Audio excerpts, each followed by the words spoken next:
Cricket के दो सबसे पुराने प्रतिद्वंदी इंग्लैंड और ऑस्ट्रेलिया, जिनके बीच 1877 में पहला टेस्ट मैच खेला गया था, लेकिन तब एसेज सीरीज नहीं होती थी। एसेज नाम का इतिहास अपने आप में काफी रोमांचक है, क्योंकि इस कहानी में कई रोमांचक मोड़ है, जिसमें दो देशों के बीच आपसी करवाहट से लेकर एक प्रेम कहानी भी शामिल है। क्रिकेट के जनक कहे जाने वाले इंग्लैंड और ऑस्ट्रेलिया के बीच होने वाली एसेज सीरीज क्रिकेट की सबसे बड़ी सीरीज में से एक है, जिसे दोनों देशों में से कोई भी नहीं हारना चाहता। इंग्लैंड और ऑस्ट्रेलिया के क्रिकेट प्रेमियों के लिए इस सीरीज का महत्व वर्ल्ड कप से कम नहीं है। लेकिन इन दो देशों के बीच इतना रोष क्यों है, जबकि न भारत पाकिस्तान की तरह सीमा लगती है, न ही इंग्लैंड ऑस्ट्रेलिया के बीच कभी युद्ध हुआ। इसके बावजूद क्रिकेट के मैदान पर भारत पाकिस्तान मैच की तरह ही एक दूसरे को दुश्मन से कम नहीं समझते ऑस्ट्रेलिया और इंग्लैंड के खिलाड़ी। आखिर ऐसा क्यों? खेल के मैदान पर चलने वाले इस युद्ध की शुरुआत 1883 में हुई थी। कैसे और क्यों, चलिए बताते हैं आपको।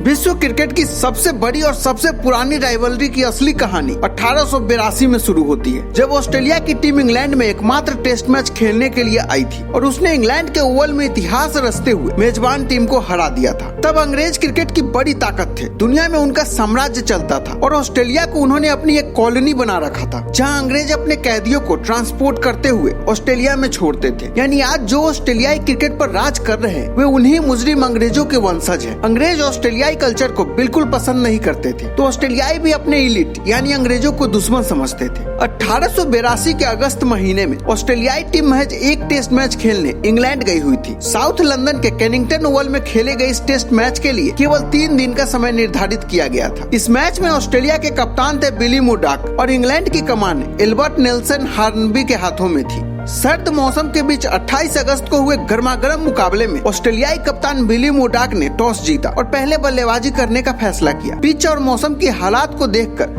पहले ही सबने अनुमान लगा लिया था कि मैच में गेंदबाजों का बोलबाला रहेगा। इंग्लैंड के पास अच्छी बल्लेबाजी और गेंदबाजी होने के कारण उसे ही इस मैच का विजेता माना जा रहा था। गेंदबाजी को लेकर की गई भविष्यवाणी सही साबित हुई और टॉस जीतकर पहले बल्लेबाजी करने उतरी ऑस्ट्रेलियाई टीम 80 ओवर में कुल 63 रन पर सिमट गई। तेज गेंदबाज डिक बार्लो 19 रन देते हुए 5 विकेट झटक डाले, तो वहीं टेड पिएट ने भी महज 31 रन देते हुए 4 विकेट झटके। इनकी आग बरबाती गेंदबाजी के आगे कोई भी कंगारू बल्लेबाज नहीं टिक पाया। इंग्लैंड की तरफ से जॉर्ज जूलियट ने भी 1 विकेट लेने में कामयाब रहे। ऑस्ट्रेलिया की तरफ से जॉर्ज ब्लैकहोम ने सबसे ज्यादा 17 रन बनाए। इसके जवाब में बल्लेबाजी करने उतरी इंग्लैंड की टीम भी कुछ खास कमाल नहीं दिखा पाई और कुल 101 रन ही बना सकी। ऑस्ट्रेलियाई गेंदबाज फ्रेडरिक स्पोफोर्थ ने 46 रन देकर 7 इंग्लिश बल्लेबाजों को पवेलियन का रास्ता दिखा दिया। इसके अलावा हैरी बॉयल 2 और टॉम गैरेट ने 1 विकेट लेने में कामयाब रहे। इंग्लैंड के पास पहली पारी में 38 रन की बढ़त थी। टेस्ट मैच के दूसरे दिन ऑस्ट्रेलियाई टीम अपनी दूसरी पारी की शुरुआत करने मैदान पर उतरी। इस बार शुरुआत अच्छी रही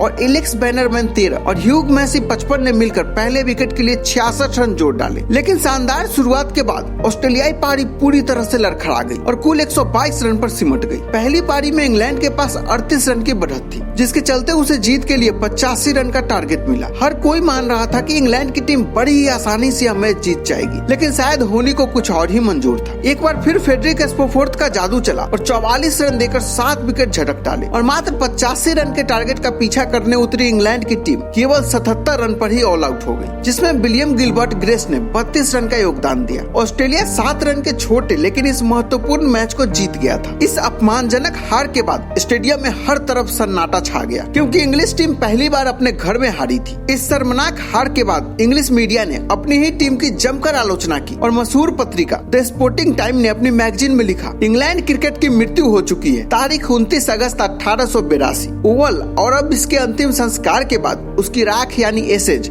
ऑस्ट्रेलिया ले जाई जाएगी। इस हार के 3 महीने बाद 30 सितंबर 1882 को इंग्लैंड की टीम ऑस्ट्रेलिया दौरे पर रवाना हुई। तो इसी लाइन को आगे बढ़ाते हुए इंग्लिश मीडिया ने एसेज को वापस लाने की बात रखी, क्वेस्ट टू रिगेन एसेज। इसके बाद इंग्लिश टीम के कप्तान ईओ ब्लिग ने कहा कि वो ऑस्ट्रेलिया से अपनी एसेज यानी राख वापस लेने जा रहे हैं। ब्लिच के इस बयान ने ऑस्ट्रेलियाई मीडिया में इतनी सुर्खियां बटोरी कि इस सीरीज को द एसेज का नाम दे दिया गया और इंग्लैंड ने शानदार खेल दिखाते हुए हार का बदला लिया और 3 मैचों के सीरीज पर 2-1 से कब्जा किया। मजेदार बात यह है कि तब तक दोनों देशों के बीच कोई ट्रॉफी देने का चलन नहीं था। ऐसे में एसेज कलश के कॉन्सेप्ट की कहानी एक प्रेम कहानी से जुड़ी है। 1882 में क्रिसमस ईव पर इंग्लैंड की टीम ऑस्ट्रेलिया में एक दोस्ताना मैच खेल रही थी। इस मैच के बाद एक समारोह में मेलबर्न लेडीज ग्रुप द्वारा यूओ ब्लिक को एक परफ्यूम यानी कलश भेंट के तौर पर दिया गया। बताया जाता है कि उसमें सीरीज के तीसरे मैच की गिल्लियों को जलाकर जमा की गई राख भरी थी। इस ग्रुप को लीड करने वाली महिला फ्लोरेंस मोर्फी थी, जिन्होंने कप्तान ब्लिक को कलश भेंट किया। यहीं से दोनों की प्रेम कहानी की शुरुआत हुई। कप्तान ने अगले साल ऑस्ट्रेलिया जाकर मोर्फी को प्रपोज किया और दोनों 1884 में शादी रचाकर वापस इंग्लैंड आ गए। इनका साथ फिर जीवन भर बना रहा। इस दौरान वो कलश अगले 43 सालों तक ब्लिक फैमिली के साथ रहा। ब्लिक की मृत्यु के बाद मोर्फी ने उस कलश को लंदन के मेलबर्न क्रिकेट क्लब यानी एमसीसी को सौंपने का फैसला किया। ये बात 1929 की है और 1950 तक क्रिकेट में इस कलश को एसेज के सिंबल के तौर पर इस्तेमाल किया जाने लगा। अब कई सालों से एसेज सीरीज में इस कलश की रेप्लिका के तौर पर क्रिस्टल एसेज ट्रॉफी का इस्तेमाल होता है। असली कलश आज भी लंदन के लॉर्ड्स क्रिकेट म्यूजियम की शोभा बढ़ा रहा है। कलश की लोकप्रियता एसेज कॉन्सेप्ट और इंग्लैंड ऑस्ट्रेलिया के बीच पुरानी प्रतिद्वंदिता पर लोगों की दिलचस्पी को देखते हुए 1990 में दोनों देशों के क्रिकेट बोर्ड ने तय किया कि अब से हर 2 साल में एक सीरीज होगी, जिसका नाम आधिकारिक तौर पर द एसेज होगा। इस तरह से द एसेज क्रिकेट की सबसे रेपुटेटेड सीरीज के तौर पर चलती आ रही है। मिलते हैं अगले वीडियो में क्रिकेट के दुनिया की एक और नए किस्से के साथ। अगर आपको यह वीडियो पसंद आया है तो इसे लाइक और अपने दोस्तों में शेयर करना ना भूलें।